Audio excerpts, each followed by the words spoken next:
L'homme mordu, c'est celui que la société façonne dans la douleur. Il naît libre, mais grandit dans un monde qui lui apprend à se taire, à plier, à douter dans sa propre valeur. L'humiliation devient routine, la peur un réflexe, et la soumission une stratégie de survie. Il ne choisit pas ce rôle, on le lui impose, lentement, par l'école qui récompense l'obéissance, par la famille qui transmet la peur, par la rue qui enseigne l'effacement. Cet homme ne se révolte pas, il intériorise.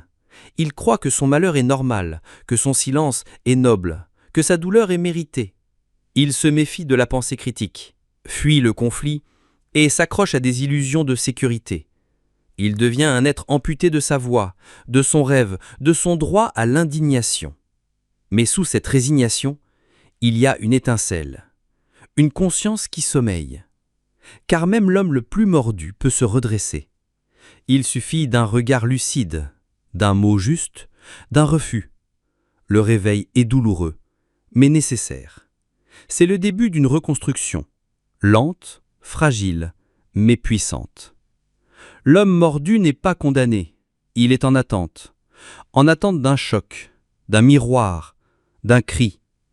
Et parfois, ce cri vient de lui,